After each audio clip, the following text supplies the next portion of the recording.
Hello, everyone, and welcome to this first panel session. And my name is Dr. Sandro Carnicelli. I'm the head of the Events and Tourism and Marketing Unit at the University of the West of Scotland.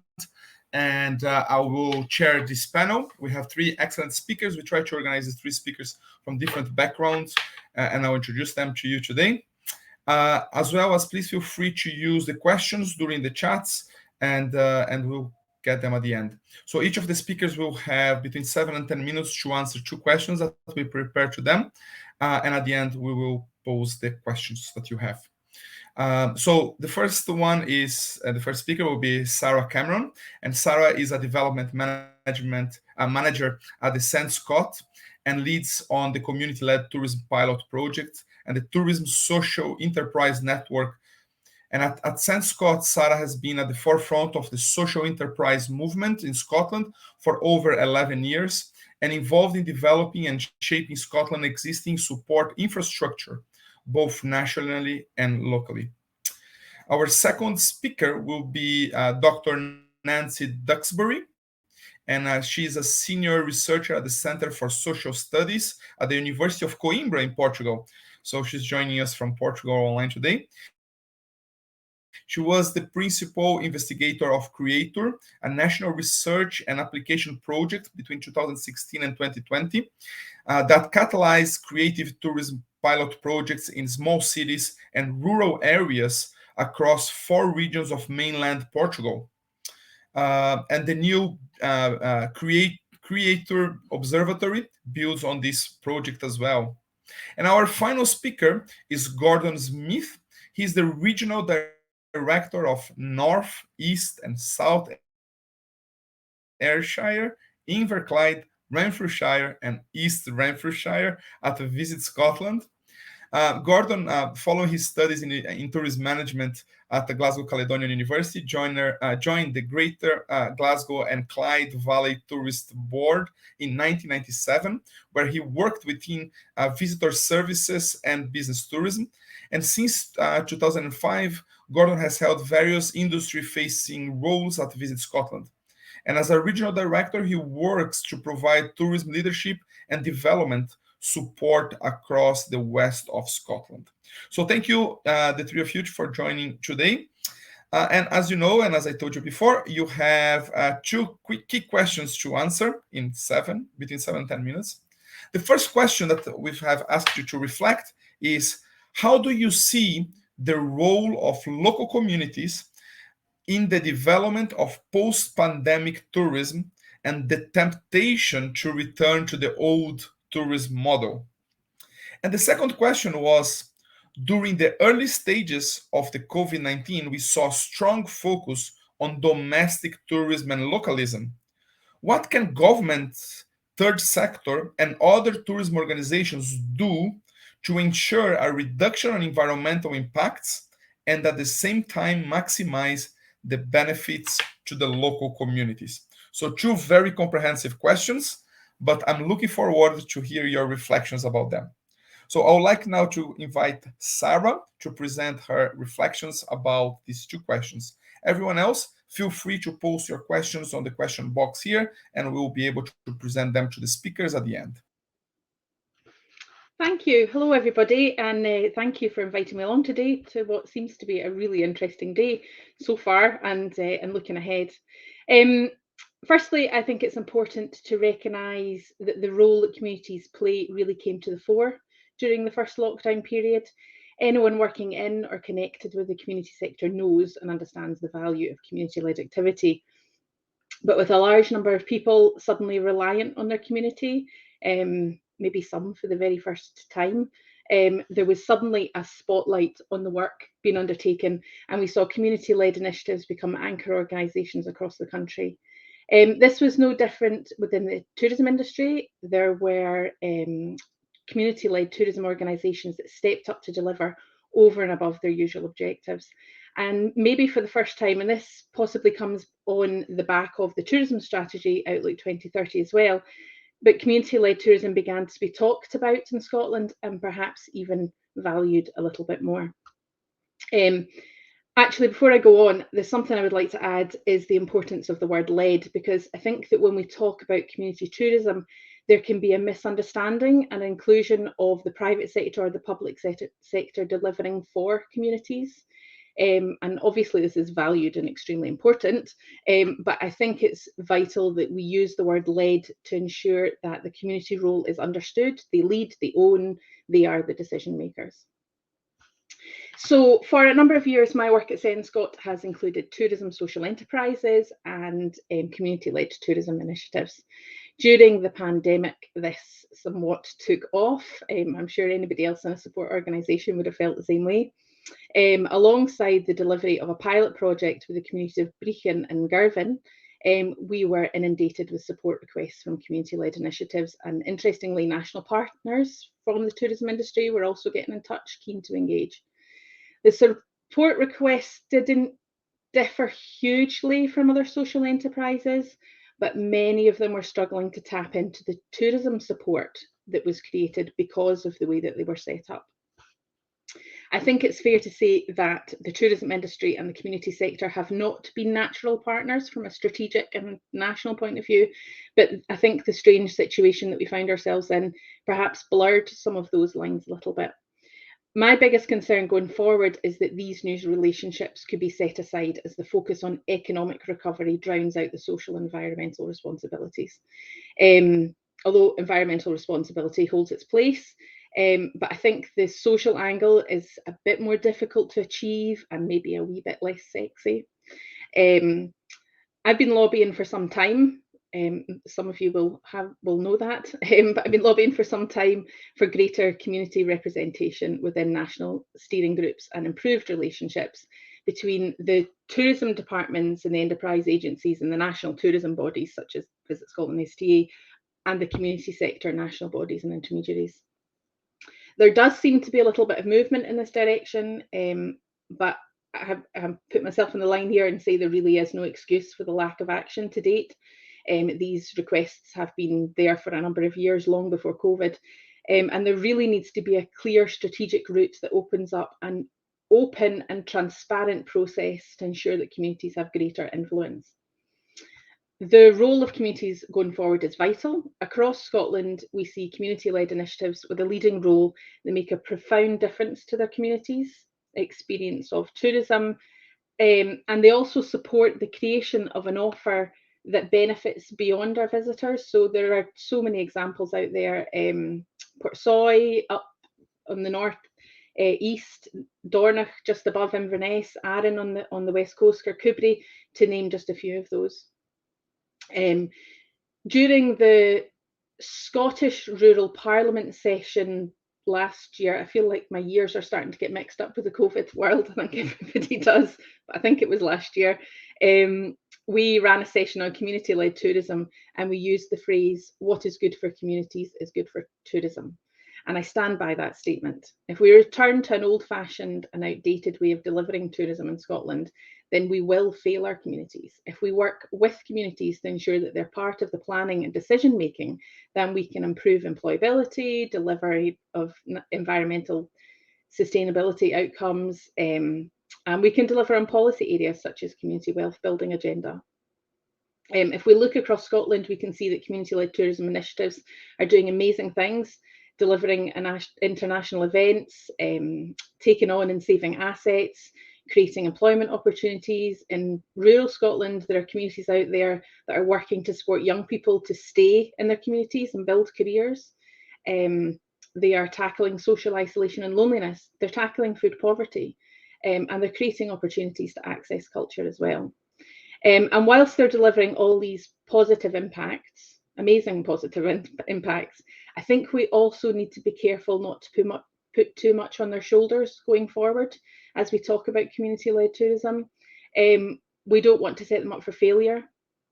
And I think the key here is that no two communities are alike. They all have different assets, different challenges, and they all need to find their own way of working as a community and as a partner. They all need to decide what their priorities are and how best to deliver.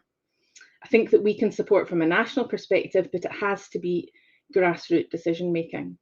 So I think to answer the first question very simply, the role of communities, in my opinion, has to be greater, not diminished. It has to be better understood, better resourced, with clear representation at a national level. And at a local level, communities should be given more power and a say in future planning for tourism. So I think that leads directly into the second question, I hope.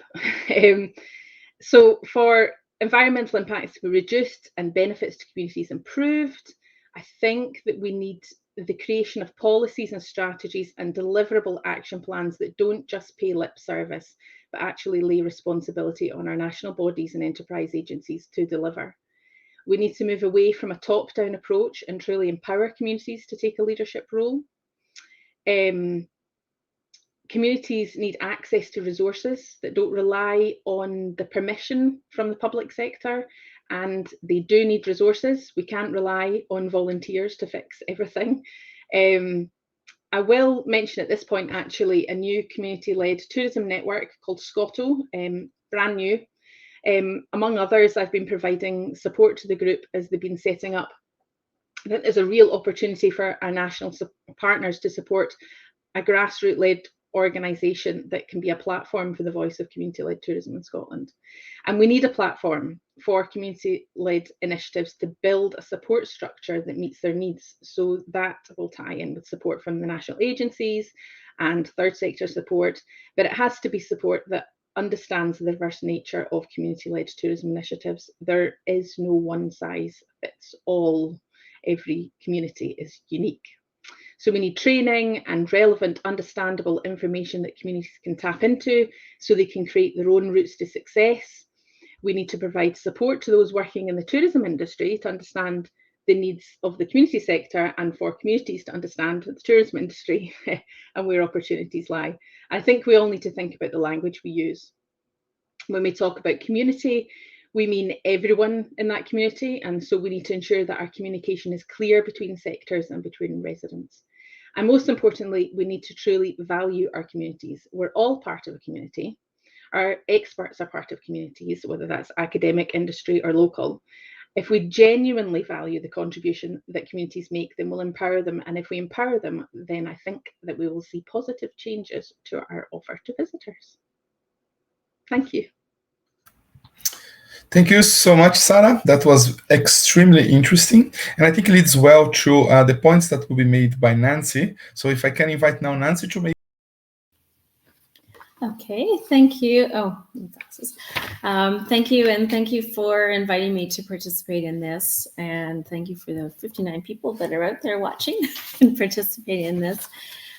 It's very interesting. I think the keynote earlier really was a great introduction to some of the themes. I added notes to my notes, but I'm going to try to streamline this and get it within 10 minutes. As Sandro mentioned in my introduction, in Portugal, we undertook a research and application project called Create Tour, which formally completed in June 2020, just as the COVID pandemic was ramping up. So we experienced the beginning parts of that and have been in touch with our network. It involved the catalyzation and networking of 40 pilot projects in communities across the country in Portugal that were in small cities and rural areas, focusing on the development of creative tourism initiatives. We came to realize that creative tourism was more of an approach to thinking about a different way of doing tourism than a set list of activities. We focused on it being an active experience for the visitor and the receiving trainers, etc. A learning component, there's an opportunity for creative self-expression, and there's an immersion into the community.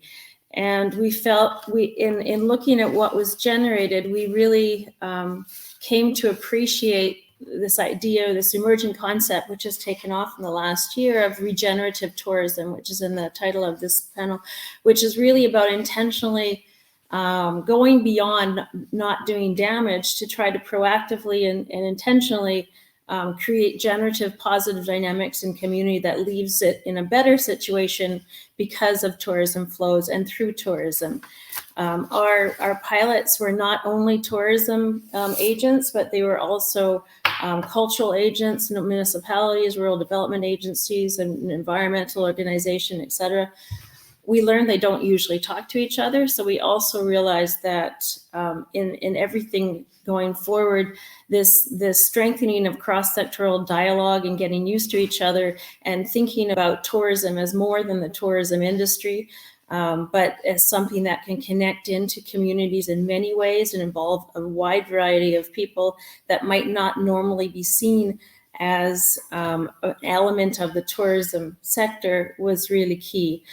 For us, a lot of that is including people who have local knowledge, experiences, history, narrative, stories, skills that they can, skills in different perspectives, and you can bring these people into a tourism packaging or bundling or a set of activities to help contextualize an activity that you are learning, to immerse yourself in the culture and knowledge of the place where you are, and to otherwise having a much more rich and meaningful experience, which I think echoes very much what we heard in the previous, in the keynote about slow tourism and the idea of developing initiatives that give people a reason to stay for a while and can attract people outside of normal seasons because it is an interest-based thing.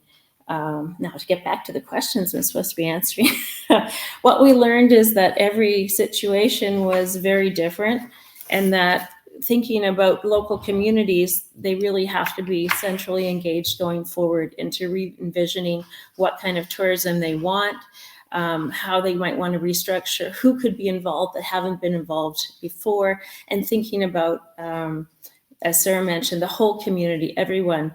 I think during COVID, the vulnerabilities of those in the tourism and cultural fields, for sure, were really emphasized.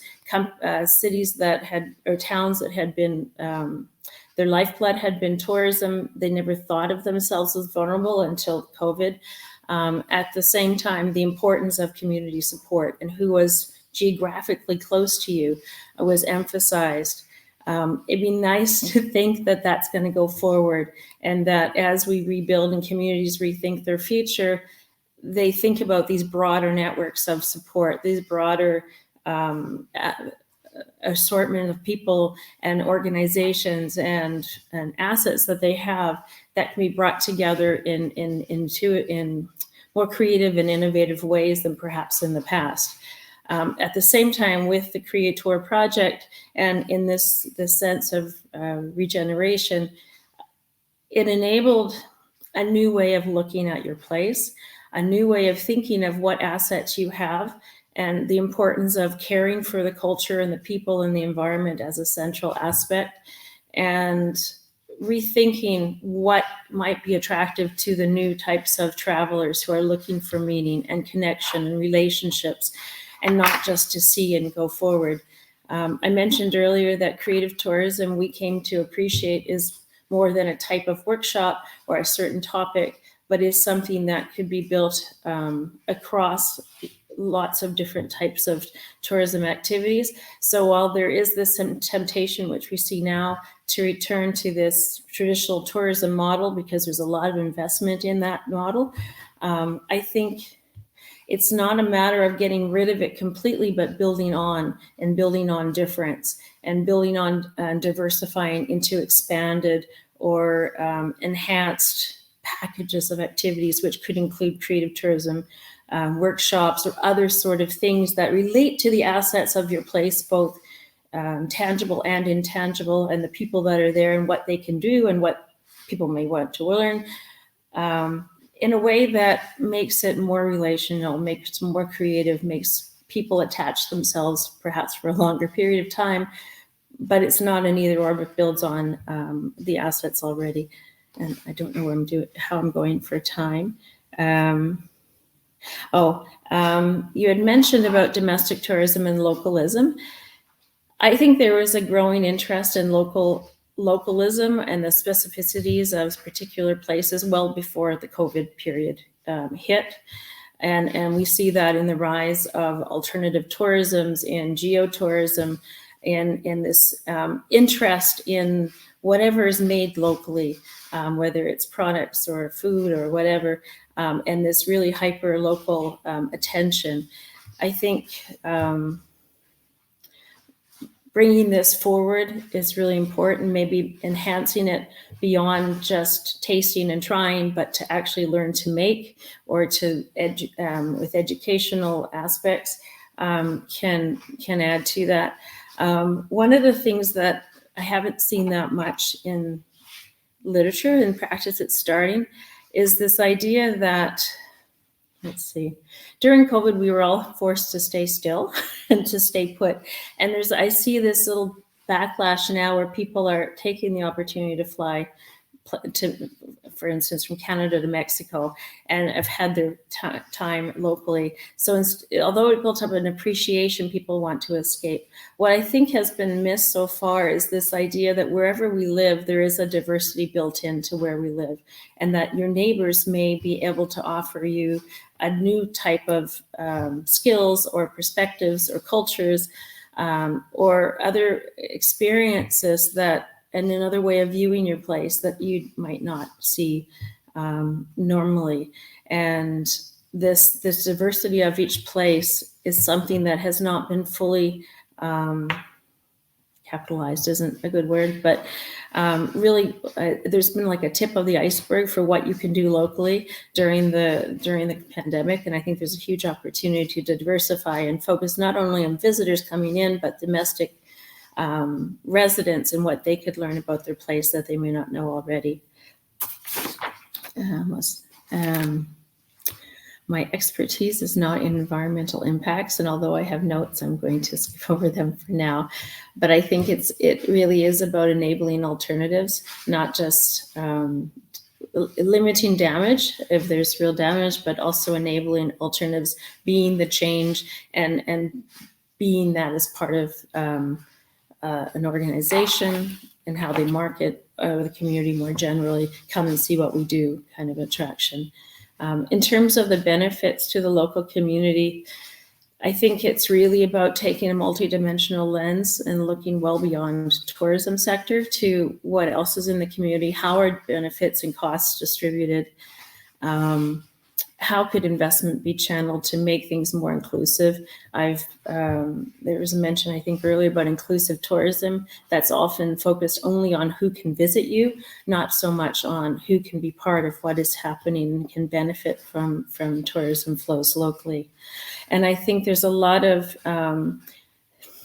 I've seen mentions repeatedly to empowering the community, without necessarily comment, not here, but without necessarily including the need for capacity building.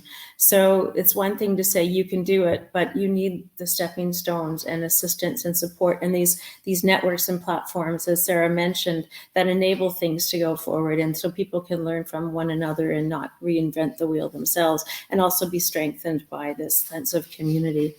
I guess because my focus is culture for local development, I guess I would also plead for a broader view of cultural resources, place in a place, the place itself, the people that are there, the knowledge and skills that are embodied in the residents, and the history and the newer generations and what they're looking to create, and just be appreciative of these multiple perspectives. And sometimes that's what people will come to visit to hear the stories of what it was like to grow up in a place, to hear about different cultures' experiences in a place, and that the assets, I know everywhere has been based largely on tangible places to visit or heritage spots, but the intangible, particularly in the world of creative tourism, is I would say growing, if not more important than the tangible, and the connection between the place where you are and the intangible stories and narratives and skills and knowledge and perspectives that you are gaining through an experience make it a very rich and meaningful offer, I guess. And tied with that, this importance, again, as Sarah mentioned, of local and regional networks, or national, I guess in your case, and networks that are beyond the tourism sector. The fact of Our Create Tour project was initially designed for cultural agents, and we had a few, but really we had a wide variety of people who were all and types of organizations who were interested in different ways in rethinking their place, presenting it to others, and revitalizing cultural traditions of a wide variety of areas that for various reasons they were passionate about, and they were eager to share with others. So I'll leave that for now. I see there's comments already coming in. So thank you. Thank you so much, Nancy. Perfect on time. And then the final point will come from Gordon. So Gordon, looking forward to hear from you. Thanks, Sandro. Good to be with you this afternoon.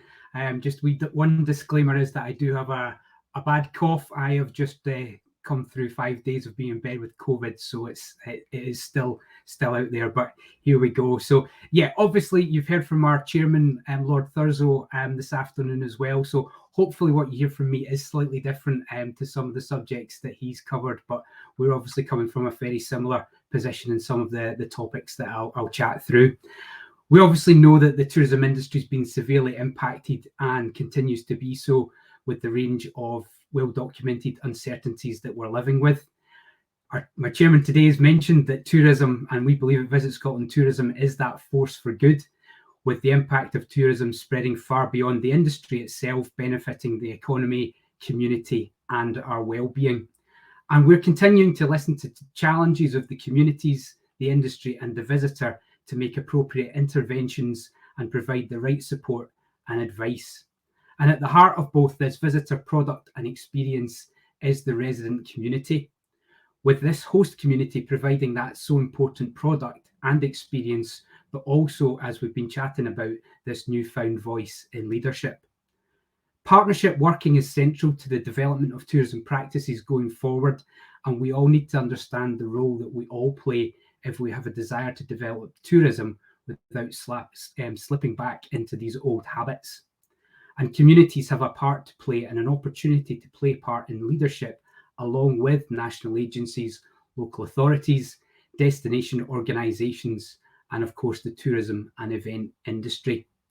Communication's two-way, and it's important that all parties' voices are heard and participating together. Partner consensus is key across a range of subjects in a destination, whether it's looking at what the product is, who the target audiences are, visitor management, developing our tourism industry, marketing, or how we link to other external initiatives, including regional or city deal opportunities, or as Sarah mentioned, community wealth building programmes through local authorities. All players can understand the landscape that we are in and the ways in which partnership at the different levels can help to develop and benefit each other. Tourism's never been so competitive. And in my world, it's not just Scotland that's recovering, it's global tourism. And as destinations, we do need to stand out. New audiences are emerging, with these young markets leading the charge. We've mentioned the National Tourism Strategy, Scotland Outlook 2030, which was launched in the week before COVID and put us into lockdown. And this was already alert to the change that has been accelerated through the pandemic. A gear shift in tone around what is good for the local will be good for the visitor, and the focus of creating services and infrastructure that benefit the local communities first will ultimately benefit that of the visitor. Helping to develop responsible, thriving places is something that needs to be done with the host community rather too, and this collective approach is important. Theme of today is around that trend of localism and authentic experiences, and that's growing and developing. Consumers have long been encouraged to discover what's on your doorstep and to think global, act local. However, as we've already pointed out, during the pandemic, this has become more of a tangible concept for all. At Visit Scotland, we encourage you to be a hometown tourist. The resident community know their area more than anyone. Locals understand the geography, hold the key relationships, and have that pride of place. The role our communities can be a part of includes that warm welcome and telling and celebrating the story of a destination well. Visitors want to meet the local and have that immersive experience. One example is the Ballantrae Trust in southwest Scotland, where they've bought the local pub as a community buyout. The King's Arms has been bought and refurbished to predominantly be used as a community hub, but the pub will also tell the story of the village and its heritage to visitors travelling through. Communities can offer the unique experiences that are attractive and visitor focused.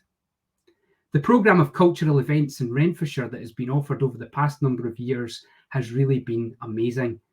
A number of these events have been supported through VisitScotland funding and have highlighted the importance of and synergy between the community and the visitor. Paisley Halloween Festival, the Spree, Paisley Food and Drink Festival, and this year's Unboxed production About Us all happen because a local resident community is at the heart, participating, creating, and demonstrating community pride. Communities have the ability to adapt the offer to our visitors. They can tell their sustainability story or their sustainable story, whether that's food and drink, agri-tourism, heritage. Our tourism markets are demanding this. Consumers are looking to reconnect with the processes and products that they use and the people producing them, both at home or as part of planned trips.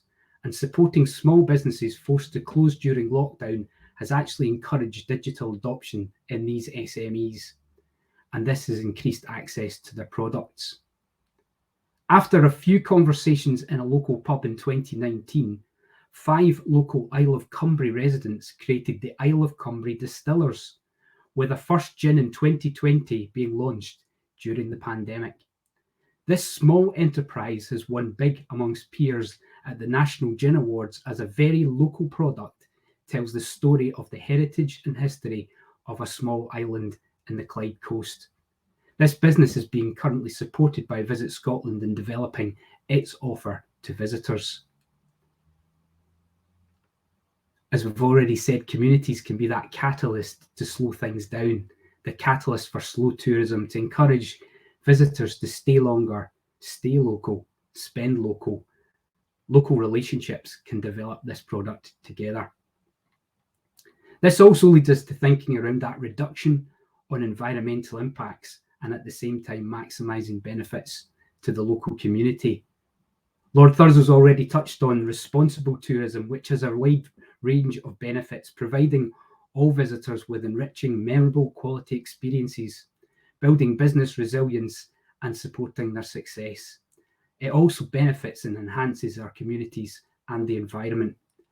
Our Visit Scotland approach to developing responsible tourism in Scotland focuses on 4 priority areas: supporting Scotland's transition to a low-carbon economy, ensuring tourism and events in Scotland are inclusive, ensuring tourism and events contribute to thriving communities, and also this support around the protection and considerate enjoyment of Scotland's natural and cultural heritage, that message of respect, protect, and enjoy. There are a range of initiatives that communities, operators, and destinations can access through our Net Zero programme: EV charge point support, hospitality zero food waste schemes, green certification membership discounts. Our Destination Net Zero programme has also seen funding provided to remote and rural community-led EV charge points across the Highlands and Islands Enterprise region. We've also seen the development of cycling infrastructure assets. We've also heard today about the Rural Tourism Infrastructure Fund managed by ourselves at Visit Scotland, designed to support collaborative projects which focus on improving the visitor experience in rural parts of Scotland that are facing that pressure on infrastructure and communities as a result of visitor numbers. To date, £15 million of grant funding has been awarded to 66 projects across rural Scotland. Visit Scotland's also leading in the development of Scotland's UNESCO Trail. Scotland's UNESCO Trail brings together the country's 13 place-based UNESCO designations, including World Heritage Sites, biospheres, global geoparks, and creative cities. They come together to form a dedicated digital trail, and it aims to take visitors on a cultural journey across the country, experiencing everything from history to science, music, design, literature to nature, and cityscapes. And it's been designed specifically to support Visit Scotland ambitions to make Scotland a world-leading responsible tourism destination. Scotland's UNESCO trail encourages visitors to stay longer, visit all year round, make sustainable travel choices, explore more widely at the right time of year, and in turn contribute to the sustainable quality of life of those communities surrounding the designated sites. So I hope I've highlighted some of the ways in which communities are leading and participating in tourism against this backdrop of uncertainty and opportunities for partnership at various levels. Thank you. Thank you so much, Gordon. So thanks again, Sarah, Nancy, and Gordon for your thoughts about the questions that we shared. I will start with one first question that we have here, which I think is extremely interesting coming from Alistair. I think everyone would agree with the importance of community-led tourism and regeneration and the need for a joined-up holistic approach. But how do communities connect with national agencies that can seem very far away and even disinterested? Or should I even complete that question saying, how can actually national agencies be interested in the communities? So who wants to answer that first? I'm not sure if, Nancy, you saw something like that in Portugal in terms of national agencies and local communities and how that joined up approach can happen. If you want to start having your thoughts. Okay. I would say, based on my experience here and in Canada previously, the best way of starting those connections is to build a platform for the local communities, the cities. In Canada, I was involved in the launch of a national network called the Creative City Network of Canada. And at the time, the federal government knew that everything was happening in cities. We had to connect to cities, but they had no way, they couldn't figure out how because there were thousands of cities. So how were we supposed to start? And by creating a platform that said, we are the voice of cities, talk to, in culture in particular, talk to us, it solved that problem. At least you still needed to remind them, but it created a platform for meeting. And I think that's, I think like the platform that Sarah mentioned is really important.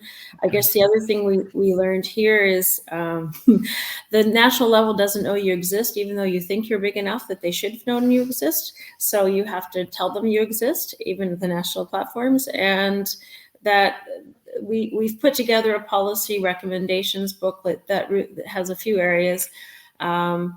But a big part of it is developing ongoing channels or spaces for communication. People have come from different perspectives, different interests, and different priorities in their mind. And somehow these platforms and spaces have to be created to make them come together. They won't accidentally see each other otherwise. That would, yeah, I'm going to stop there. I think, Sarah, does SENScotland work a little bit like that, or had the potential to be such type of platform, do you feel? Yeah, so actually part of our pilot project that we ran with Brechin and Girvan, this was a main point. We aimed to build a bridge that connected our national partners, and we had successes and failures here. But I think that what we learned is it relies too often on one person in a post that wants to get involved, that gets it. And quite often their hands are tied. We found that if you have a relationship already, and you're known, exactly what you're saying, Nancy, then you're in there. But if you're creating an organisation with really high returns as well, you're in there. But if you're a really small project, you're dipping your toe in the water, it's really hard to get support. And I really strongly believe, again, coming back to that point of a platform, I believe that if we build a representative voice, then we'll help bridge that gap and grow understanding of the roles and needs going forward. The social enterprise networks across Scotland have been a massive success over the years. We've got involved in a huge variety of policy areas and built some fantastic connections. And now in Scotland, we have the emergence of the new Scotto group, that are a new network for community-led tourism. So I think my ask of everybody in this room listening is to support them and help them build and grow. They need resource, they need support if they're going to move forward, and they are that platform for community-led tourism, really, to make sure that communities have a voice at a national level, so that the tourism task force that the STARG, I don't even know if the STARG is still in existence, if they, all these different national organisations and national groups that governments sit on have community representation, because at the moment representation isn't there, and that's the biggest issue. Yeah. Now, Gordon, obviously your work as a regional director is to engage with organizations mainly, I would guess. Is some of these grassroots community groups also part of the conversations that we have in the west of Scotland? How do we engage beyond tourist forums or beyond specific organizations? Is that something that you do as well as a regional director?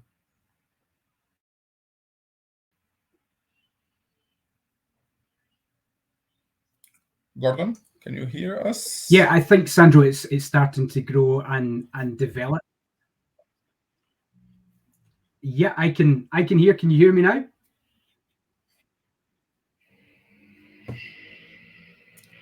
Yeah, I'll keep going. Yeah, I think there's something that is developing, and I welcome the what's been said about the development of Scotto, almost acting as a link and a help, perhaps between us as national agencies and what's going on at a grassroots level on the ground. I think there's been a challenge at some points where communities haven't spoken the language of tourism, but we haven't, as national agencies, spoken the language of community. And that's because these are new things. And I think there is something that going forward we can start to look at and help to develop something new going forward. So we look forward to those conversations in future. That's a fascinating point that you made, Gordon, about speaking the language of communities. Now, following from that, there's an interesting question coming from David McGilvery about, obviously, the effect of the pandemic and all the following up crises that we've seen, cost of living, the chaos with shortage of staff and travel, strikes, and so on. Has the pandemic helped the sector to be more resilient, and the communities with the sector to be more resilient? Have you observed, like, Gordon, do you want to start or reflect about that in terms of the resilience of the sector and how you observed? Yeah, obviously, over the past 2.5 years, we've seen so many challenges with our industry, and that those challenges continue, with knock-on effects of the other things that David mentions there.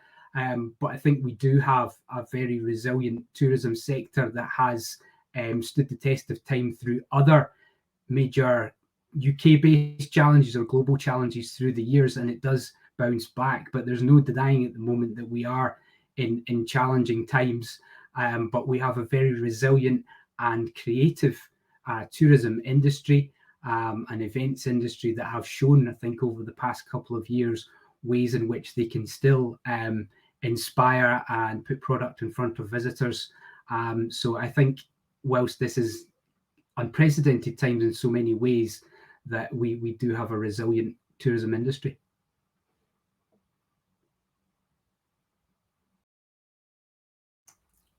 Is that something that you've been observing in Portugal as well, Nancy, in terms of some of these crises, in terms of cost of living and rising in prices and issues with labor in the tourism sector, and as a consequence, engagement with the community as well?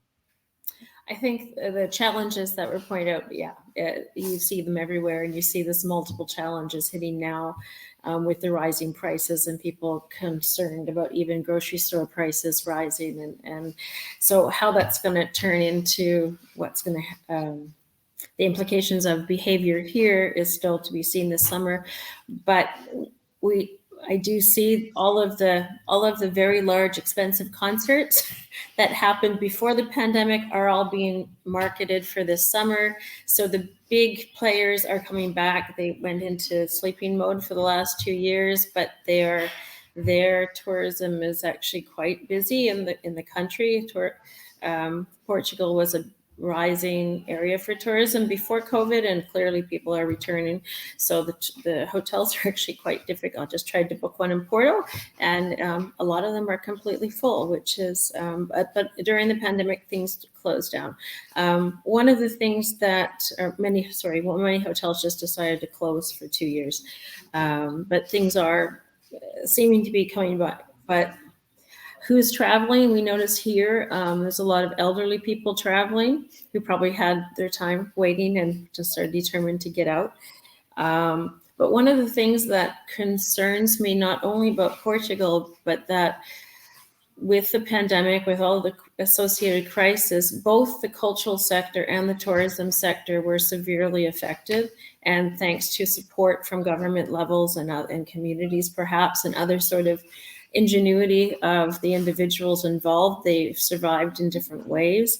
But the two sectors, I don't think, still see themselves as in the same boat.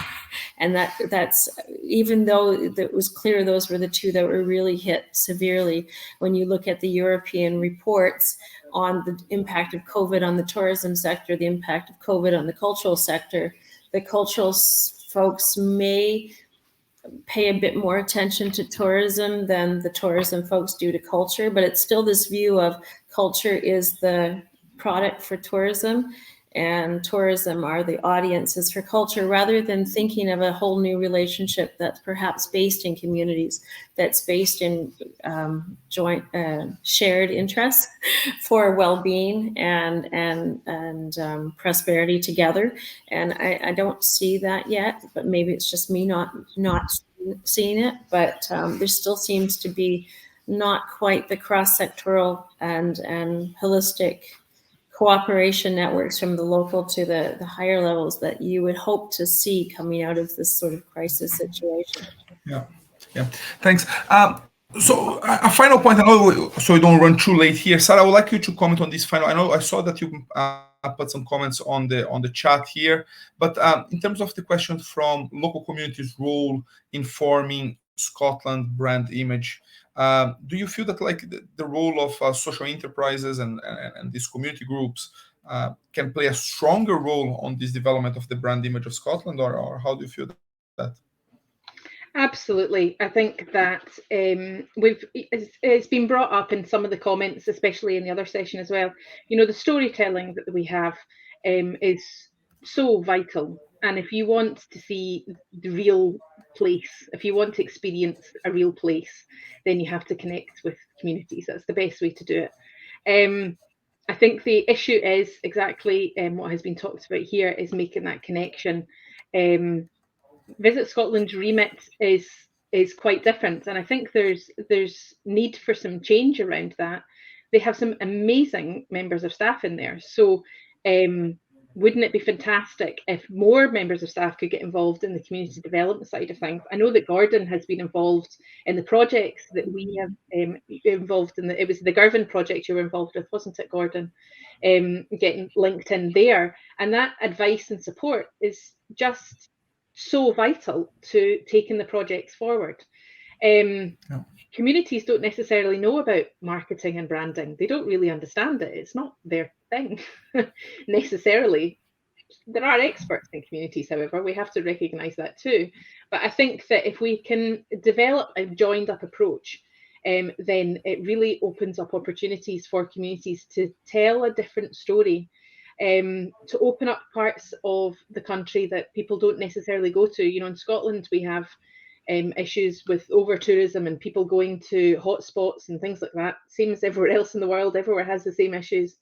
If we're telling different stories, if we're pulling out new, unique stories and sharing those, then there's the opportunity to for people to visit a little bit differently, to connect with the community, an opportunity around that slow tourism narrative, and to connect directly with communities, so that the relationship isn't a short-term quick thing, but actually can be something that is long-term and meaningful on both sides. And I think that that's probably what a lot of visitors are looking for nowadays. They're looking for a meaningful experience. Thank you so much. So I think we got at the end of our panel here. I would like to say thank you so much to Sarah, Gordon, and Nancy for your time. It's been very, very useful, very interesting, great points. I'm sure the audience really enjoyed.